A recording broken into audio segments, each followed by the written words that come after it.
Hello, my friends, and welcome to another exciting, sexy, nudity-filled episode of Real Deal. My name is Andrew Fantasia. Thank you for watching today, and if you enjoyed this video, please feel free to give it a like and give some love to that subscribe button so I can keep making more.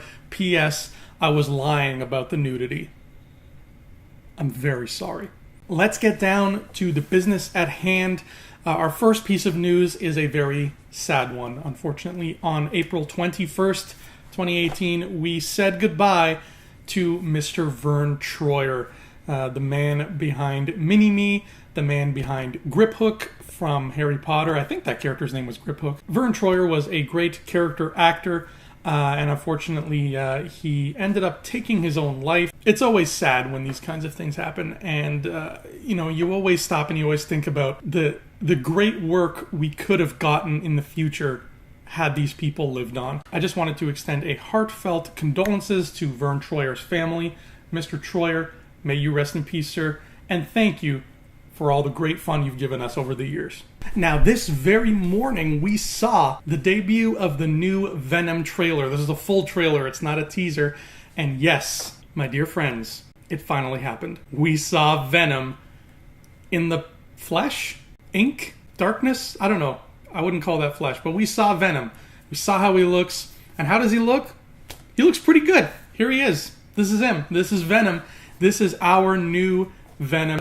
He does have the tongue. The tongue is in there. It's not like in Spider-Man 3 where he kind of keeps the tongue to himself. This is a legit Venom. Now, we also saw a lot of Eddie Brock in this trailer. I mean, 98% of it is Eddie Brock. We see Venom for like the last 3 seconds. I gotta say, I've been on record before. I was not on board for this movie. I was ready for another Wolverine Origins with this. That might still happen, but my faith is slowly climbing upward. Tom Hardy is playing a really good Eddie Brock. Like, just the character that's coming across in this trailer, he's this messy, scruffy New York guy who's just kind of, trying to eke out a living day by day.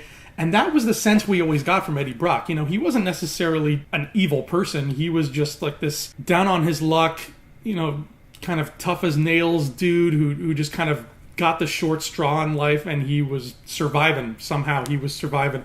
And when he gets the symbiote, he finally has an advantage. Speaking of symbiote, maybe I've been wrong all these years. Maybe all my close friends who were Spider-Man fans have been wrong all these years, but we've always called it a symbiote. Apparently, that's not what the movie's going for. The characters in the movie are calling them symbiotes. Now, maybe this is a tomato-tomato situation. Maybe this is a M. Night Shyamalan Last Airbender situation where they didn't take the time to figure out how to pronounce things properly.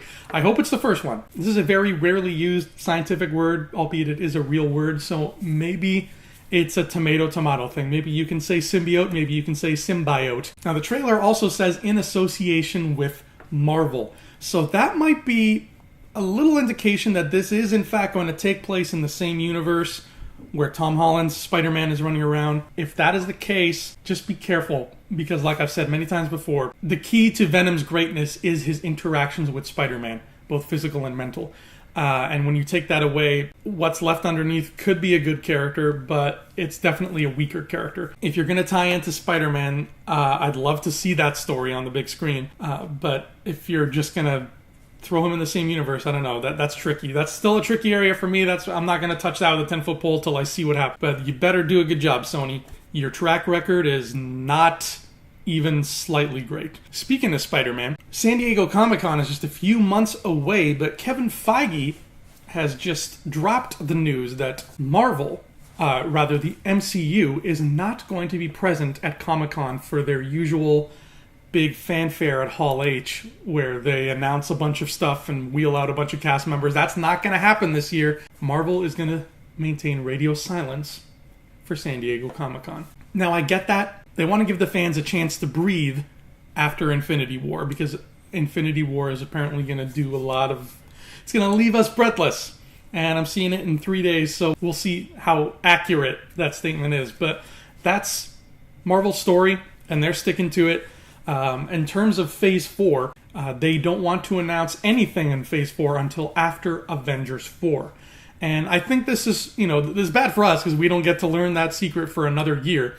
But I totally understand where they're coming from, because Feige was doing an interview once and he said something along the lines of, I wish we had not announced Phase 3, at least as much of it as we did, as early as we did, because they announced Phase 3 before the end of Phase 2. And what ended up happening was people saw at the tail end of Phase 3, they saw that big old sexy gold logo that said Avengers Infinity War, and that captured everybody's attention, and suddenly Avengers Age of Ultron, which was still yet to come out, got lost in the shadow of that. Thanos really overshadowed Ultron. That's why Age of Ultron, it didn't underperform, but people don't talk about that one all too often.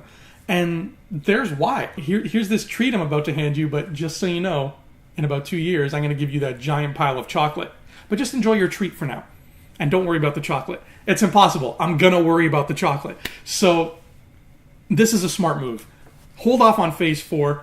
Give us Avengers 4, Electric Boogaloo, or whatever it's going to be called. You know what? Call it Electric Boogaloo. I dare you. But give us that movie and let us soak in that world, and then show us Phase 4, because we're going to be ready. We're going to be hungry at that point for more. So that's when you feed people, when they're hungry, not when they're already eating. And again, keeping on the track of Marvel and Spider-Man, the villain for the SpiderMan Homecoming sequel, which currently does not have a title, but I'm going to go with SpiderMan Homegoing. The villain has apparently been locked in. It's ready to go. There is a villain ready for this movie. According to reports of the script is going to be an international script. So Spider-Man's not just going to stick around Queens. He's actually going to go around the world. Well, not everywhere, but apparently he's going to London. And I think there's one more location, but I can't remember where it is. So it has a more international feel. This is a much more international adventure than I think we've ever seen Spider-Man have in any context. Usually he's in New York and that's it. The folks at Marvel are hinting that this villain that they've locked in, they picked this villain specifically because this was an international story. So I don't know about all of you, but speculation left, right, and center is happening. All I keep landing on is a big bad dude with a big bad fur collar who they've been hinting they want to bring to the movies. He has not appeared in a movie yet. He's a perfect villain for this situation. I'm talking about Kraven, baby. Kraven the Hunter. He's a lot of people's favorite villains. He's a really cool guy, and he's got a lot of those moments where he's not really a villain. He's a nice dude, but he's the hunt comes first, and if somebody pays him to hunt Spider-Man, he's hunting Spider-Man. He's basically Boba Fett without a shirt. There's a lot of possibilities with this guy. There's a lot of cool different directions he could go. Personally, I love the look of Kraven. I've always loved the big lion mane that he wears that kind of drapes around him. I love like the whole jungle kind of theme he's got going on. So I hope they stick with that design. I hope they don't just be like, here's a guy in a suit, but he's got a flower in his lapel, so he's Kraven now. That's something that like Fox or Sony would have done, probably. Fox would have just thrown him in a black trench coat, because why not, right? X-Men Origins Wolverine. Seriously, what the fuck was up with that movie? But regardless, that's what I want to see. I want to see some Kraven the Hunter. I think he's a great Spider-Man villain. This could not be more perfect to have him thrown in there. And Kraven has had some ties in the past with the Chameleon. And I'm not going to lie, the Chameleon's probably one of my least favorite Spider-Man villains. I don't think there's anything inherently too interesting about him. He's basically just a really good hider. But they have used him in certain situations where he's conducting like international espionage. He's supposedly a Russian spy. At least in the comics he was. In the cartoon he never spoke, so we don't really know if he was Russian or not.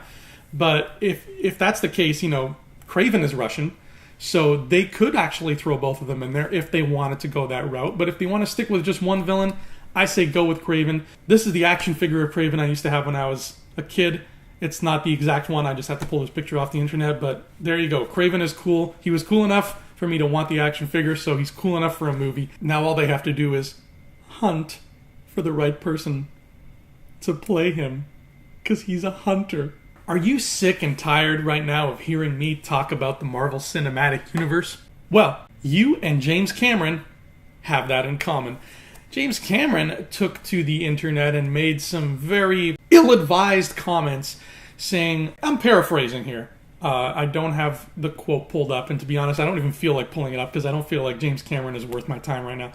But paraphrasing, he said something along the lines of, I can't wait for the world to get tired of these Marvel movies.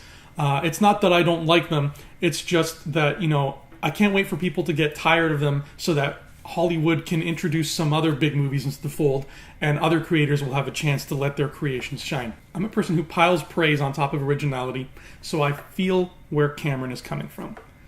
At the same time, let's just say that James Cameron's ego is not small. And this is a guy who likes to run his mouth off about everything. There are some times where this dude just has to close his mouth and stop talking because you know what, Mr. Cameron, I agree that it would be nice to see more original content being put out there. It would be nice to see studios give more money like they do to Marvel for original movies. You're absolutely right. However, the way we work, the way the movie business works is if audiences get sick of Marvel movies and say, no more, I'm not watching anymore, they're not just thinking studio-wise, they're thinking movie-wise. If I'm sick of a Marvel movie, I'm probably not going to go see a DC movie either because I'm sick of that whole shebang. And if I'm sick of all that whole shebang, I'm probably sick of big-budget genre films in general. So I'm probably not going to go see Star Wars. And guess what, James Cameron? I'm probably not going to go see Avatar.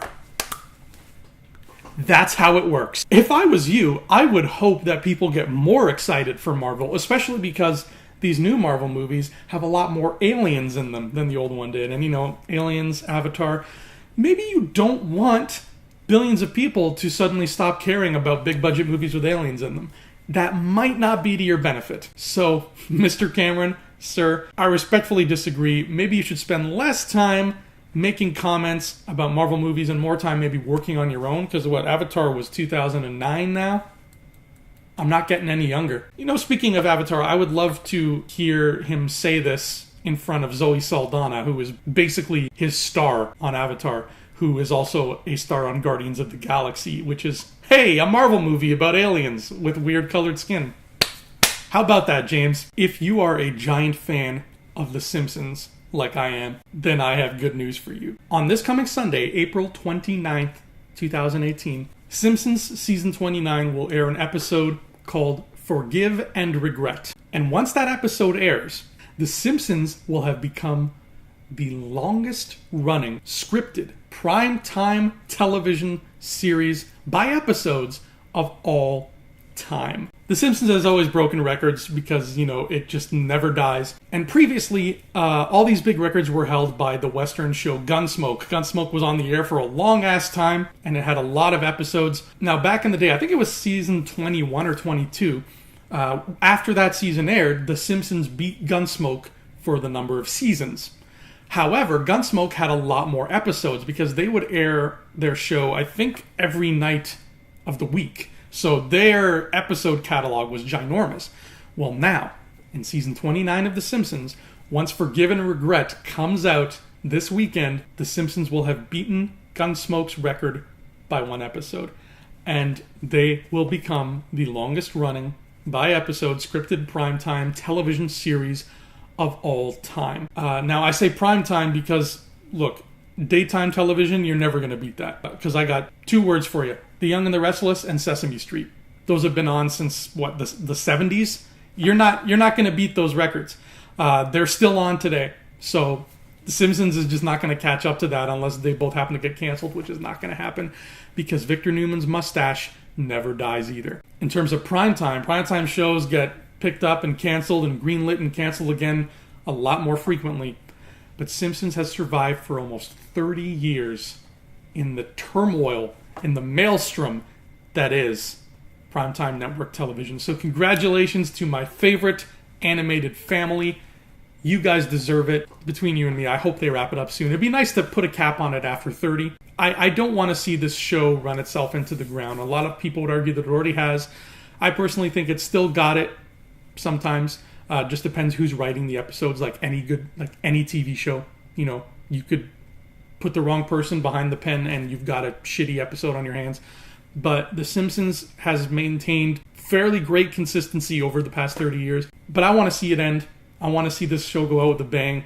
I actually have written, just for fun, because I like doing this and because I'm a huge Simpsons fan, I have written what I call the Simpsons Final Five, which is the final 5 episodes of the show that caps it all off. and it's a continuous story, all 5 episodes, because I don't think you end a 30-year show with just a 21-minute episode. I think it deserves more than that, so I kind of condensed it into 5. But congratulations, Simpsons. I hope everybody tunes in this Sunday to watch it, because it is kind of a historic moment for television. That's been Real Deal. I'm Andrew Fantasia. Thank you so much for watching me today, and I'll see you all next time. Until then, adios.